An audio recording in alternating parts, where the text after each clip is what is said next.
rótulos de certificação da União Europeia são, juntamente com o euro, uma das marcas mais presentes do projeto europeu na nossa vida.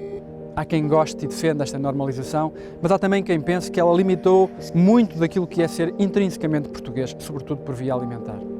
Teremos de escolher entre ser saudáveis ou sermos portugueses genuínos? Por outro lado, a indústria alimentar europeia está a ser devidamente enfrentada pela Comissão Europeia? É este o tema que lhe propomos para hoje.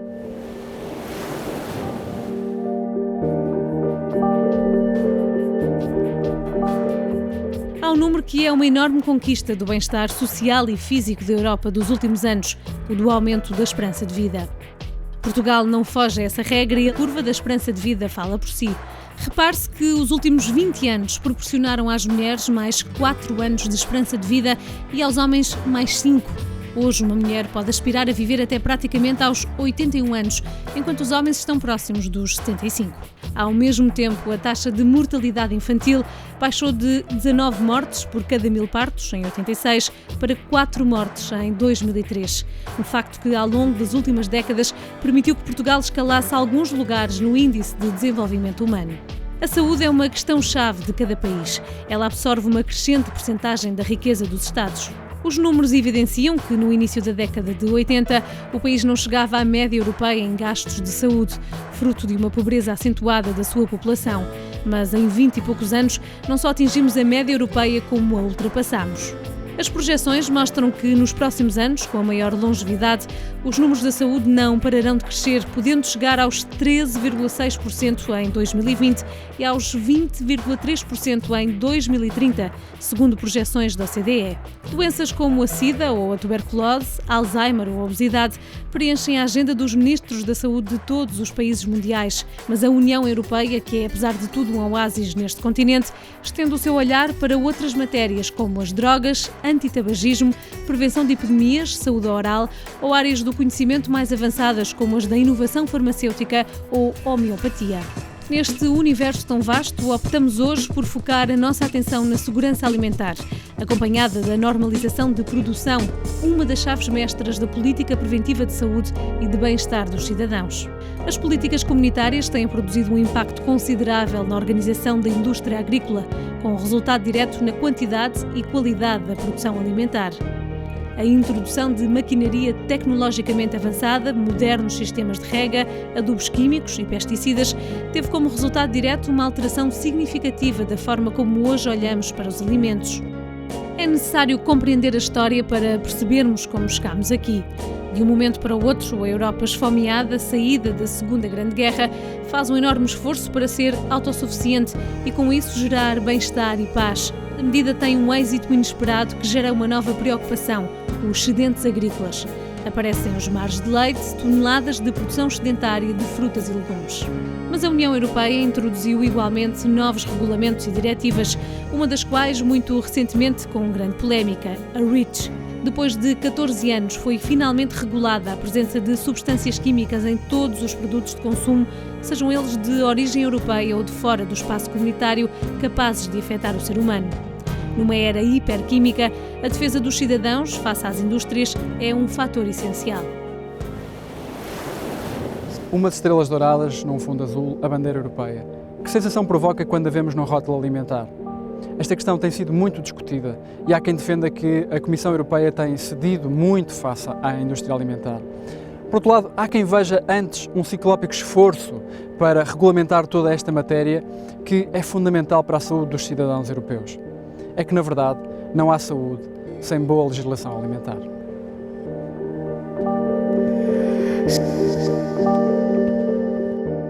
Nós temos hoje uma qualidade alimentar extraordinária. Preciso você recuar 30 anos, o número de vezes que havia intoxicações alimentares, por exemplo, por infecção, era muito frequente. Todos os anos no verão a gente tinha chatice em todo Portugal.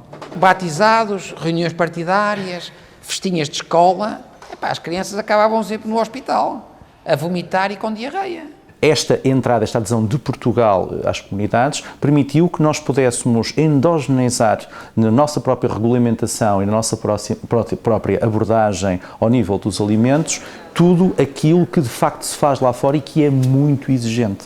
Ou seja, por outras palavras, houve aqui a oportunidade de um salto a nível dos portugueses, a nível dos cidadãos e dos consumidores portugueses, no sentido da segurança dos alimentos e da qualidade dos alimentos, o qual veio, de certa forma, por osmose, a partir daquilo que já eram regras e posturas muitíssimo mais exigentes e mais avançadas por parte dos nossos parceiros europeus. Estamos a falar essencialmente dos países do centro e do norte da Europa. Quando eu olho para um produto da União Europeia face a produtos de outras regiões económicas do mundo, sinto mais segurança na União Europeia, porque há outras regiões do mundo em que as regras de defesa contra certos tóxicos, metais pesados, tóxicos alimentares, determinado tipo de pesticidas, são muitíssimo mais permissivas do que as europeias e, portanto, apesar de tudo, eu ainda sinto mais confiança quando vejo um produto produzido na União Europeia do que noutras regiões do globo. Para mim não é tanto a presença nos alimentos de pesticidas ou de tóxicos, é mais o estilo de vida que a União Europeia veio proporcionar em populações que não tinham educação suficiente, por exemplo, para fazer uma alimentação saudável. Em Portugal, nós ainda não temos um nível de formação profissional e um nível cultural médio dos nossos operadores da cadeia alimentar suficiente para que eles consigam perceber a abrangência da legislação, mas sobretudo perceber situações em que aquilo existe precisamente para proteger o processo e o produto e, em última análise, garantir a saúde pública. Ou seja, esta falta de conhecimento e de formação, e a qual está perfeitamente identificada e, portanto, existem um conjunto de dados factuais que poderão aferir daquilo que eu acabei de afirmar. De facto, com esta falta de formação, não me parece que seja correto ter-se avançado de um modo coercivo com esta fiscalização que nós ultimamente temos observado, sobretudo através daquilo que nos chega a todas as nossas casas, através dos meios de comunicação social. O problema, aliás, curioso, nos países muito desenvolvidos, é a preocupação que as pessoas têm com a limpeza demasiada. Quer dizer, as pessoas estão a limpar de tal maneira as suas cozinhas e as suas casas que aqueles mecanismos que nós temos de defesa não estão a ser induzidos porque o nosso ambiente é limpo demais e, portanto, estamos a ter dezenas de alergias que antigamente não tínhamos porque os nossos mecanismos de defesa estavam a ser testados por aquilo que estava à nossa volta. Nós podemos estar com esta nossa enquanto governo português, como é óbvio. Portanto, com esta nossa abordagem, que é uma abordagem de ir já diretamente de uma forma muitíssimo mais, entre aspas, violenta, ou seja, colocando a fiscalização à frente de qualquer coisa, obviamente que vai ter um preço. E esse preço é, provavelmente, acabar com algum tipo de capacidade produtiva no mercado de consumidores, sobretudo aqueles consumidores que têm menor dimensão e que naturalmente têm menor capacidade de recorrer a empresas de consultoria ou têm menores recursos financeiros para poderem implementar certo tipo de normas e de processos de higiene e segurança que certamente entidades maiores, portanto de maior dimensão, ou seja, operadores ao nível comercial muito maiores, são capazes de implementar com facilidade, porque já está na sua rotina e porque já têm, de facto, volumes globais de faturação que lhes permitem manter esse tipo de aporos. Ao longo dos últimos 20 anos, ao mesmo tempo que as intoxicações alimentares deixavam de ser tão frequentes nos telejornais, aumentavam as reportagens com protestos de agricultores e produtores de pequena e média dimensão contra a temida normalização europeia. Justamente por cair no excesso, a normalização e o controle de qualidade começaram a ameaçar algumas particularidades da produção tradicional de cada país, sobretudo a nível gastronómico.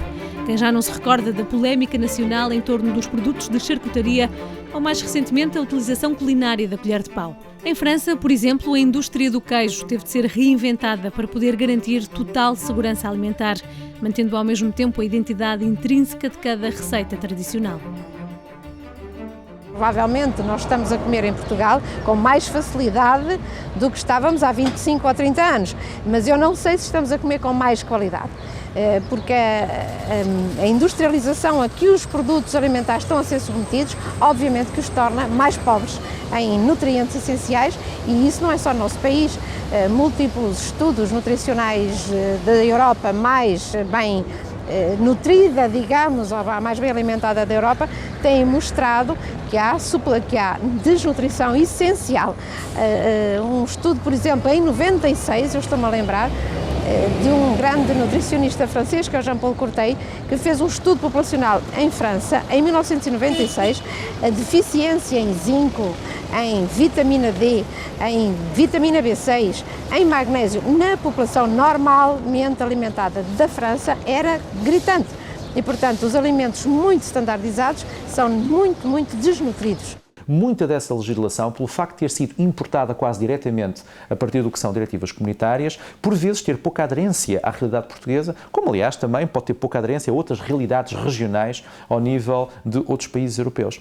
E, portanto, certo tipo de regras que genericamente poderão ser aplicáveis ou então que poderão ter algum tipo de lógica quando falamos de certos produtos alimentares de grande dimensão e produzidos em larga escala, mas que obviamente ao nível do pequeno produtor, ao nível do produto tradicional, certamente terão muita dificuldade em serem implementados. E, portanto, não houve em Portugal um esforço preliminar de adaptar essa regulamentação e essa legislação a situações que são, muitas delas, situações específicas portuguesas, mas outras, enfim, por algum tipo de comparação, também têm acontecido ao nível de outras regiões europeias. Funciona tudo muito como se fosse uma fábrica não humanizada.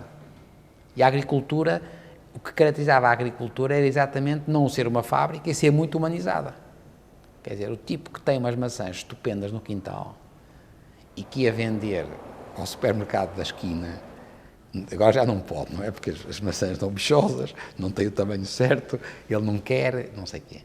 Apesar de tudo, se esse agricultor que tinha essa coisa lhe explicassem como é que ele conseguia produzir a maior quantidade, mantendo a qualidade, etc., eu acho que tinha sido mais benéfico. Percebe o que quer dizer?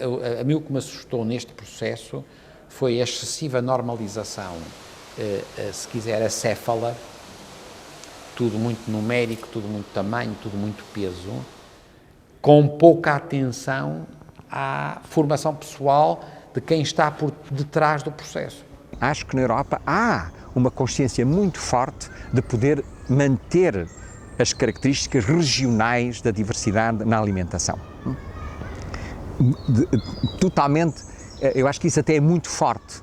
Veja que os franceses nisso foram capazes de fazer de facto concretizar um esforço que me parece notável, com tantos queijos os que ele tem tradicionais, em que grande número deles, talvez os mais típicos e com mais fama, são feitos a partir de leite cru e leite cru de ovelha, nomeadamente, como também acontece com muitos dos queijos tradicionais portugueses, mas em que de facto eles foram capazes de adaptar os processos para que a saúde do consumidor e a proteção do cidadão estivesse acima de qualquer dúvida. Mas sem estragar a tipicidade do processo. Quer dizer, no fundo, aí é que foi possível fazê-lo. Mas claro que isto só é possível quando existem associações de produtores, que são associações que não são apenas órgãos de lobby político e de promoção pessoal, mas sim que são, de facto, associações profissionais que pretendem trazer tudo o que são contributos técnico-científicos para perceber os processos e melhorar esses processos e que estão disponíveis para, em cooperação, em parceria com as universidades e com os institutos de investigação, poderem, no fundo, fazer a transferência de tecnologia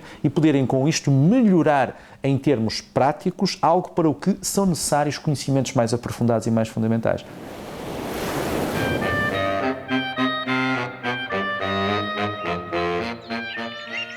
A alimentação é a base de uma vida saudável. A Organização Mundial de Saúde considera que 1/3 de todos os casos de cancro está relacionado com os hábitos alimentares. Os países da União Europeia gastam cada vez mais do seu produto interno bruto em despesas de saúde. Em 2013, a Europa a 25 gastava 7,6% do PIB. Em Portugal, estas despesas representam 10,2% do PIB. Um outro dado a salientar: em 2002, cada habitante português consumia em média 104 kg de produtos hortícolas por ano e 103 kg de carne.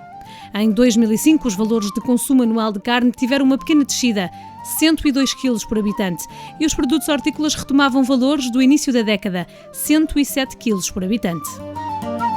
Mas mais do que os números, sabemos que somos o que comemos, e uma das opções a favor da saúde humana passa por uma alimentação livre de químicos. Esse foi o projeto de uma família alentejana. Pegaram na herança dos avós e optaram pela agricultura biológica, contrariando a escolha agrícola maioritária da região. As pessoas que estão ligadas à terra gostam efetivamente, normalmente, da terra e não se desfazem do negócio, não estão no negócio da terra hoje para não estar amanhã. O montado é um bom exemplo disso mesmo, é um compromisso entre gerações. Nós hoje vivemos muito do bom e do menos bom que foi feito pelos nossos antepassados, e aquilo que fizermos é de facto comprometedor daquilo que as nossas gerações, sejam nossos descendentes ou não, poderão fazer nestas terras. E por isso há uma perspectiva normalmente de médio e longo prazo, que eu acho que é uma sabedoria, que é uma noção que nós devíamos todos recuperar. Toda a produção e a transformação é feita debaixo do Regulamento Comunitário da Agricultura Biológica e a qualidade dos produtos tem que ser média ou superior. Por exemplo, este ano tivemos um azeite menos bom, não o colocamos na marca. E com estes 3 denominadores comuns vive a marca com coisas tão diversas como o pinhão, como transformados à base de massa de pimentão, de azeitonas, de azeite, de vinho, de carnes transformadas em enchidos tradicionais, em charcutaria, enfim, nós vivemos num espaço natural e a natureza sempre foi um exemplo de diversidade e por isso nós acreditamos que a agricultura em monocultura é muito difícil de perdurar e tentamos fazer coabitar um conjunto de atividades e encontrar o seu equilíbrio natural de forma que elas possam potenciar umas às outras e não comer-se umas às outras. Os animais podem ajudar estas árvores, estas árvores podem ajudar os animais, desde que nós encontremos. E esses exemplos podem se multiplicar muitas vezes. Na procura da tal competitividade que me perguntava há pouco, porque é que mudou? Nós temos que ser competitivos no espaço europeu, nesta conjectura mundial marcada por poucos países muito ricos e por muitos pobres, por um problema ambiental enorme, e é isso que procuramos.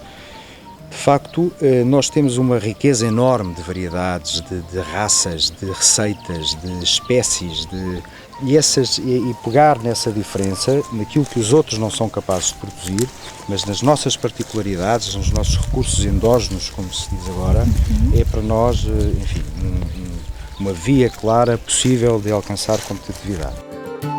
A Herdade do Freixo do Meio aderiu ao projeto Extensity, Sistema de Gestão Ambiental e de Sustentabilidade na Agricultura Extensiva.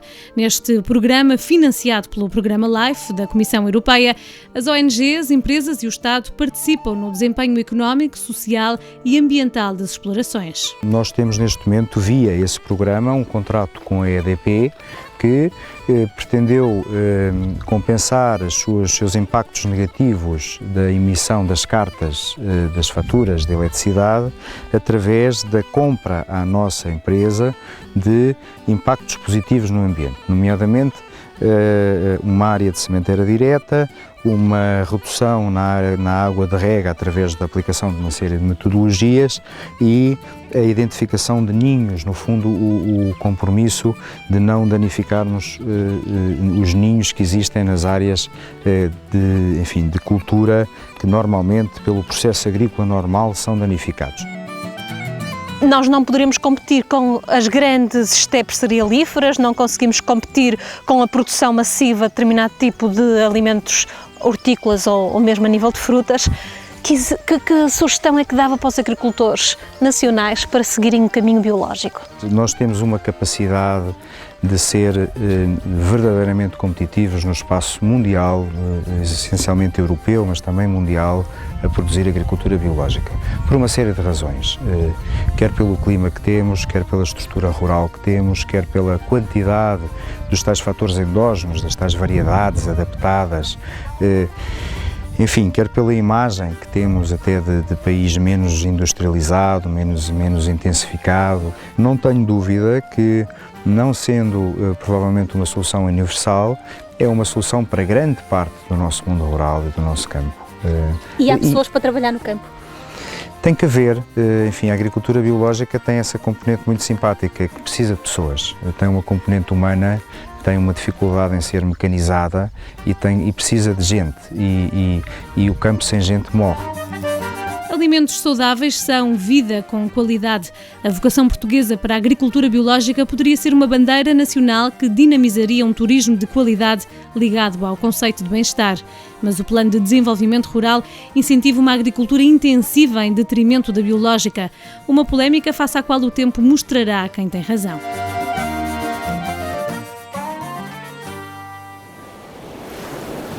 Uma das questões na agenda dos nossos dias e que está para ficar é do mérito da produção biológica. É assim tão diferente? No outro extremo da questão estão os OGM, organismos geneticamente modificados, feitos para resistir à doença e adaptarem-se a qualquer terreno, mas cujas consequências na espécie humana e na biodiversidade ainda não estão devidamente estudados. O seu objetivo seria o de alimentar uma crescente população mundial. Em que ficamos? Neste momento, a discussão pública em torno da segurança alimentar na Europa centra-se numa área sobre a qual ainda pouco se sabe em relação às consequências a médio e longo prazo relacionadas com a saúde humana. Falamos dos OGMs, produtos agrícolas geneticamente modificados. No fundo, as produções de transgénicos correspondem ao sonho de uma agricultura normalizada, colheitas sincronizadas com o ritmo da indústria alimentar e resistentes a vários tipos de pragas. A nossa questão é se nós não seremos já capazes, sem recorrer a organismos geneticamente modificados, de alimentar a nossa população. Eu posso compreender, eventualmente, para certas populações ou em certas zonas do globo, que são zonas claramente mais pobres, em que as populações são famintas, em que se morre, de facto, de fome e se morre de doenças associadas à falta de alimento e à falta de água em condições, portanto de água potável. Obviamente que eu posso compreender que possa ser implementado um programa mais ou menos abrangente de utilização de organismos geneticamente modificados. Eu não conheço alimentação que não seja biológica. Você, quando come uma galinha, quer ela seja criada no campo, quer seja criada, é uma galinha, não é? Portanto, e a galinha, que eu saiba, é sempre biológica. Eu não conheço galinhas minerais, não é? Portanto, tudo o que a gente come é biológico. Nós decidimos chamar agricultura biológica àquela agricultura que não usa uma série de inseticidas, pesticidas, coisas desse género. E as pessoas têm todo o direito de escolherem comer esse tipo de alimentação se assim o decidirem. Mas acho que às vezes é perigoso nós darmos a ideia de que tudo o que não seja biológico é tóxico.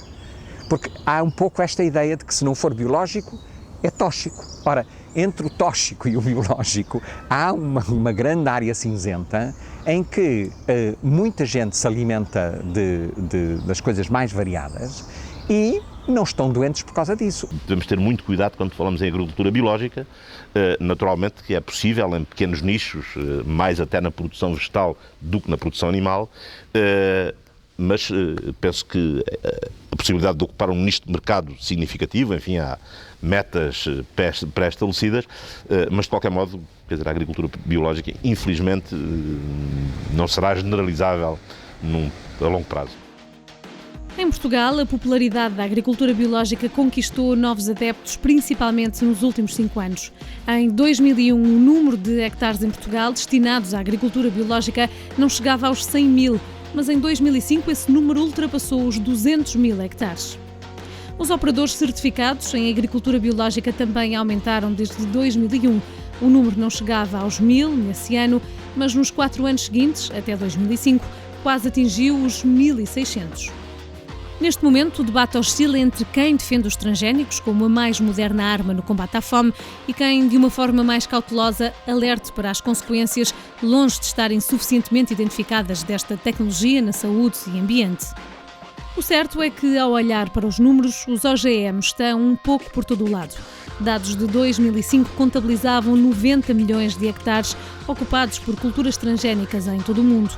Em Portugal, dados da Direção-Geral da Agricultura e Desenvolvimento Rural afirmam que em 2006 foram cultivados cerca de 1.250 hectares com variedades de milho geneticamente modificado. Em 2007, a área cultivada com essas variedades aumentou 330%, tendo atingido o total de 4.129 hectares. Uma evolução muito rápida que pode não acompanhar a posição da opinião pública em relação a esta matéria. Dados do Eurobarómetro confirmam que 94,6% dos europeus querem ter direito à escolha relativamente à produção de transgénicos. 85,9% querem saber mais antes de comer OGM e 70,9% dos europeus simplesmente não querem comer OGM.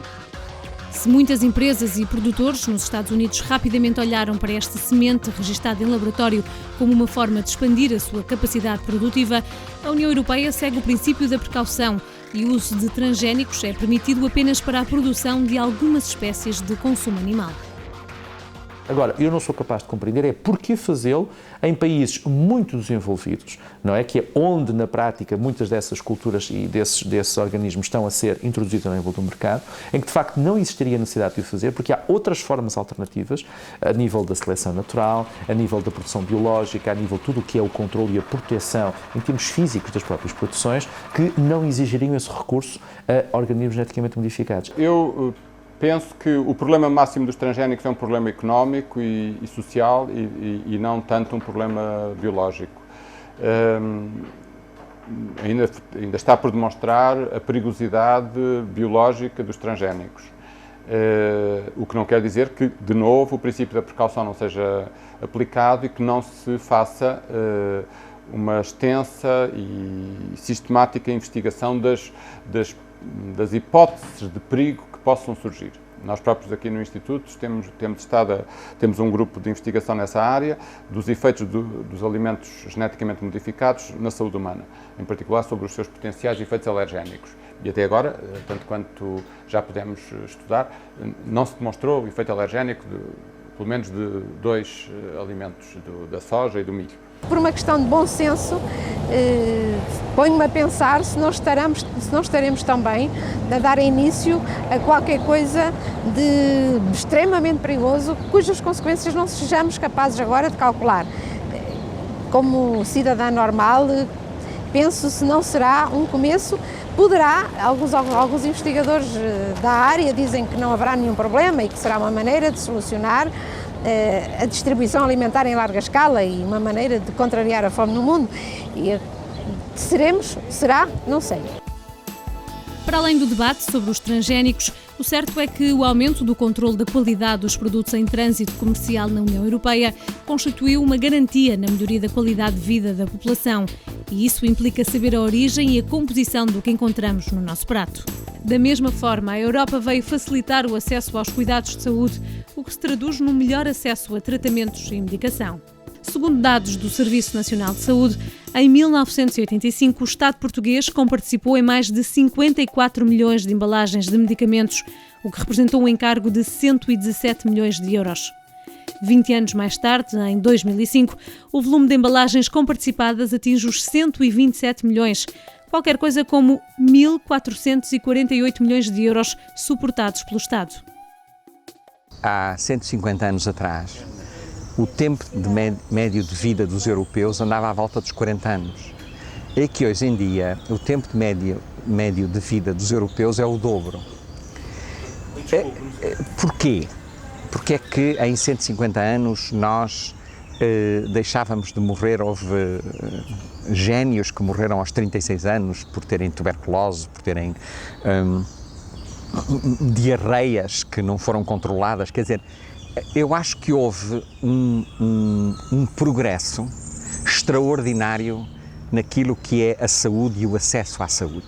O desenvolvimento científico deu-lhe acesso a formas básicas de saúde, como seja água limpa em casa e saneamento, esgotos, e uma série de produtos novos, fármacos, e de tecnologias novas que permitem o diagnóstico, o tratamento, a prevenção, variadíssimas coisas. Se eu tiver que identificar o que caracteriza a Europa, é a velhice.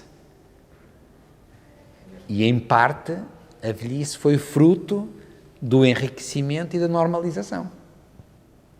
Não é? E aí é que eu não sei como é que a gente vai dar a volta. Porque aí também já não há instrumentos, nem ferramentas, nem inovações que nos chafem. Quer dizer, a gente fica velhinho e depois vai morrer.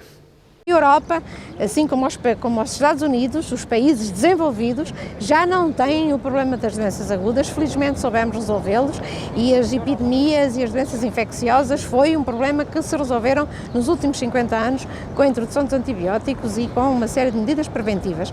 Agora, o que aflige a população europeia e a população envelhecida da Europa são as doenças crónicas. E para as doenças crónicas, a resposta medicamentosa não é a única possível, é uma resposta obrigatória, mas não é a única possível, e o complementar com técnicas que tenham efeitos secundários menos marcados e alterações concretas do estilo de vida que se vai traduzir em melhor qualidade de vida para as doenças crónicas, menores efeitos secundários, e eu penso que vai ser o público que vai obrigar a uma mudança de atitude por parte das autoridades e a divulgar mais uma série de terapêuticas que podem ser muito úteis.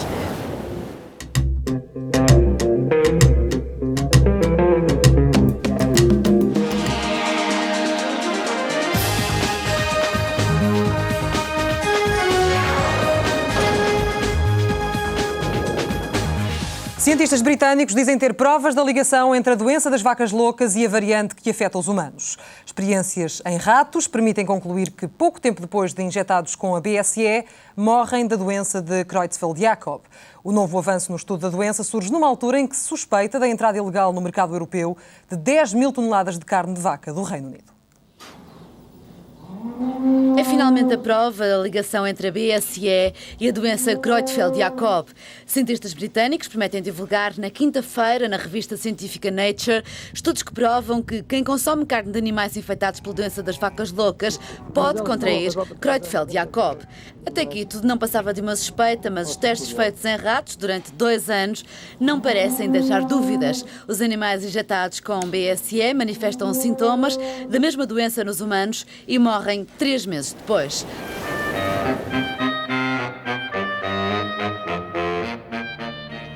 São inúmeras as novas doenças que periodicamente batem à porta do ser humano.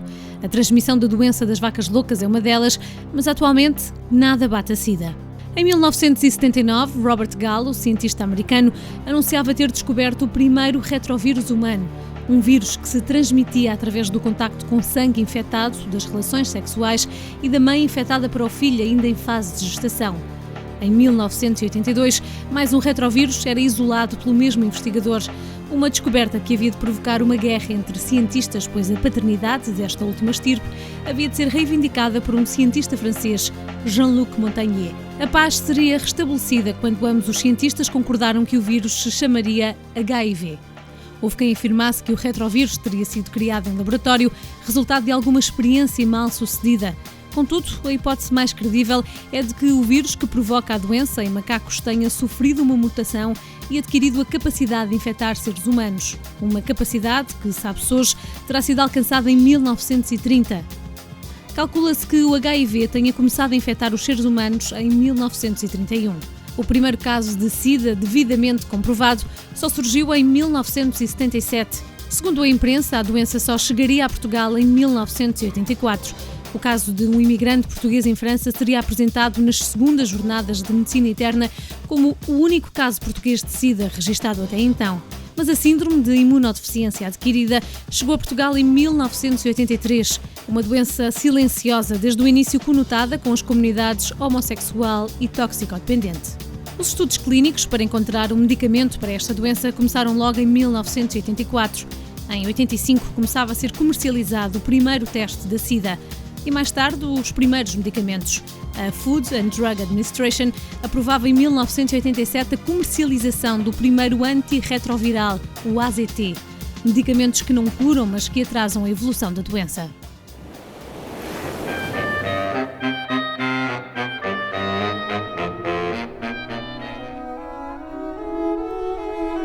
Nos últimos 50 anos, a esperança média de vida dos humanos duplicou, mas essa mudança positiva trouxe consigo consequências, nomeadamente o aumento de doenças como o cancro.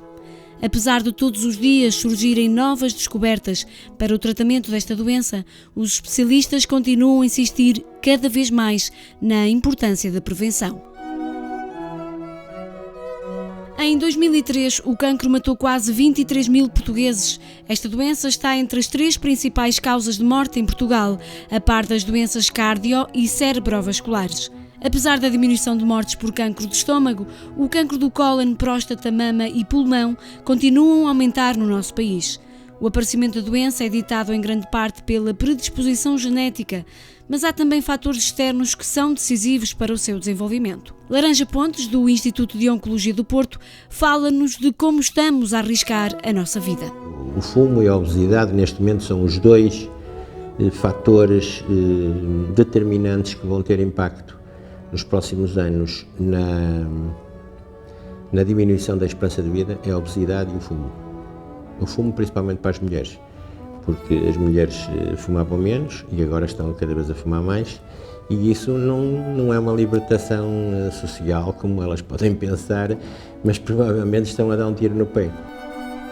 A obesidade em geral vai criar outras doenças, outras situações patológicas associadas que vão ser fonte de complicações. Quer dizer, as doenças cardiovasculares, algumas doenças oncológicas estão associadas à obesidade, alterações de metabolismo. A maior parte das pessoas estão sentadas numa secretária, deslocam-se de carro, ou andam pela internet, ou andam pelo telefone, e isso tem de ser compensado com outras atitudes, de andar a pé, de fazer exercício, de cuidar com a alimentação, e isso não é propriamente o que está a acontecer. Apesar das mudanças de comportamentos e da aparente despreocupação dos cidadãos com a sua saúde, os números em Portugal têm vindo a melhorar. A nossa prestação nacional dos cuidados de saúde mudou-se completamente, e 20 anos mudou radicalmente. Ora, há 20 anos o que se falava era ter acesso, será que a pessoa consegue ir a um especialista, será que a pessoa consegue ter um cirurgião ou um tratamento de cancro? Hoje não é assim que se fala, hoje fala-se quantos dias demora. Hoje o nosso problema é quantos dias, por isso é uma mudança substancial. E é evidente que tudo isso leva a que, primeiro, cada vez mais as pessoas que sejam diagnosticados mais cedo e mais vezes doenças que antigamente passavam despercebidas. Laranja Pontes admite que o caminho a percorrer pela ciência é longo, mas será menos árduo se todos nós dermos uma ajuda. Nós estamos numa dinâmica de construção de melhores condições, de saúde, de bem-estar. Agora, as pessoas têm de fazer alguma coisa por si mesmas. Têm de olhar para si e não pensar e não dizer que a responsabilidade é dos outros. A comunidade está a organizar-se para tratar as doenças. Agora, a saúde, cada um é responsável de tratar da sua saúde, de preservar a sua saúde. E é aquilo que as pessoas têm de perceber isso. Quer dizer, não são os outros que têm de preservar a saúde deles. Quer dizer, eles é que têm de não fumar, não ter comportamentos de risco. O tabaco, cujo consumo está a aumentar entre as mulheres, e a obesidade, considerada pela Organização Mundial de Saúde a epidemia global do século XXI, estarão na origem da diminuição da esperança média de vida em Portugal nas próximas décadas. Mas estamos sempre a tempo para corrigir maus hábitos e o momento é agora.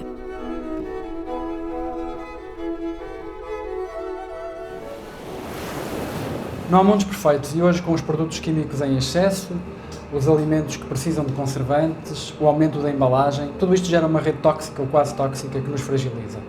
Por isso a pergunta, isto é imparável? É o mercado? É a indústria alimentar? É apenas a procura de baixos custos? Ou poderia ser de outra maneira? Qualquer processo civilizacional que se baseie numa abordagem tecnológica, como é claramente o que acontece nos países mais desenvolvidos, dentre os quais nós nos encontramos, vai conduzir a um aumento da agressão que existe sobre o meio ambiente, por estas razões, porque os processos pretendem aproximar cada vez mais da conveniência e da necessidade do consumidor, e essa conveniência e necessidade também gera muitos resíduos e muitos impactos, por sua vez, tanto a posteriori, sobre o próprio ambiente. Eu acho que a tecnologia tem trazido benefícios extraordinários e tem sempre riscos associados. Não é? É óbvio que nós estamos rodeados de mais produtos químicos. É óbvio que toda a tecnologia traz novos desafios. Ainda não se tem a certeza, por exemplo, hoje, de que os telemóveis são completamente inócuos. Não se tem essa certeza. Mas você conhece alguém que deixou de usar telemóveis por não ter a certeza? Eu não. Eu costumo dizer que em Portugal você vai a um restaurante, estão 4 portugueses à mesa, em geral estão 8 telemóveis em cima da mesa, não é? Portanto, nós, apesar de ainda não termos a certeza, continuamos a usar porque é cómodo, porque é útil, porque nos dá jeito. Não é? Aquilo que a gente não precisa, se calhar não tem que usar. É claro, você diz-me, mas o marketing é poderosíssimo e, portanto, as grandes empresas vendem tudo o que querem. Está bem, mas isso tem a ver com um pouco a estupidez humana, não é? Os nossos genes não estão preparados, os nossos enzimas não estão preparados para lidar com tamanha quantidade de substâncias novas todos os anos. Demora milhares de anos, segundo alguns autores, demora mais de 5.000 anos a que o nosso sistema metabólico saiba lidar com uma substância nova. E nos últimos 50 anos, nós estamos a lidar todos os anos com milhares de substâncias novas que acabam por ter consequências que ainda não conhecemos para a saúde. E muitas das doenças crónicas que estão neste momento a ter uma prevalência enorme nas sociedades desenvolvidas podem estar, e algumas estão com certeza, associadas a essas múltiplas quantidades de químicos que nós absorvemos na alimentação e não só. Existe hoje uma autoridade europeia de segurança alimentar, a EFSA, que está sediada em Parma e de cujo conselho científico eu sou também um dos membros, que está muito preocupada com tudo o que são os novos produtos alimentares, os novos corantes, os aditivos alimentares, os materiais em contactos com o alimento. Tudo isto é um dos alvos preferenciais de preocupação por parte da EFSA. Não existe nenhuma nova substância, seja ela adicionada ao alimento ou então seja ela incluída na embalagem do próprio alimento, que hoje em dia não passe por uma triagem que é exaustiva, que é feita ao nível europeu pelos melhores peritos e que depois é devidamente discutida e validada em sede própria, nomeadamente as comissões científicas da EFSA. Era bom que o princípio da precaução fosse invocado para exigir que, quando uma tecnologia nova aparece, do ponto de vista da investigação, que gerou uma nova tecnologia, que essa tecnologia, antes de ser usada em larga escala, fosse objeto de uma avaliação objetiva e independente. E aí a União Europeia também tem um papel, mas não pode substituir-se às particularidades regionais, que às vezes uma tecnologia aplicada na Escandinávia pode dar bom resultado e aplicada na zona mediterrânea não dar, como facilmente se percebe, porque há todo um conjunto de condições que são diferentes, humanas, climáticas, paisagísticas, etc. Não é? Portanto, todo o ambiente é diferente, inclusive o ambiente cultural, sociocultural. Nós não temos uma ideia muito clara de como estimar o que é o risco. É um dos temas que a mim mais me interessa, mais me fascina, é o tema do risco, como é que nós entendemos o risco.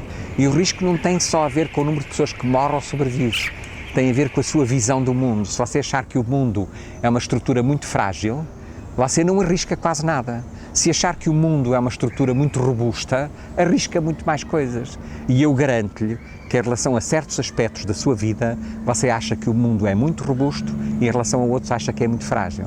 Você é tão esquizofrénico como eu em relação a isso, não é? Portanto, e esta visão que nós temos do mundo afeta a forma como nós encaramos o risco e como nos arriscamos em relação a tudo o que seja conhecimento novo.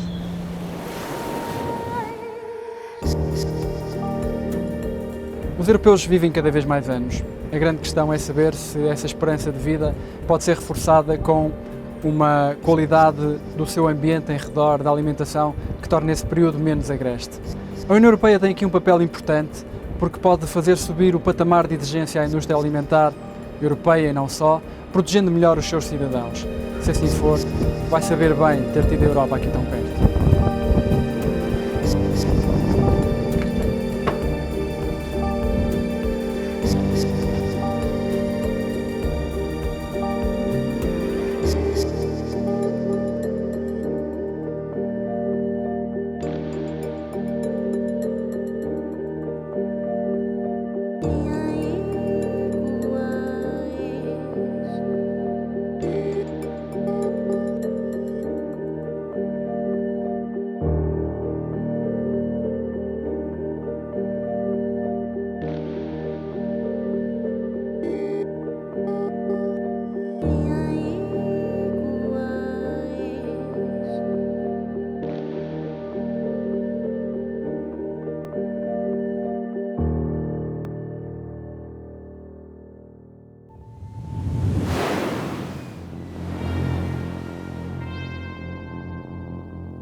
Yeah.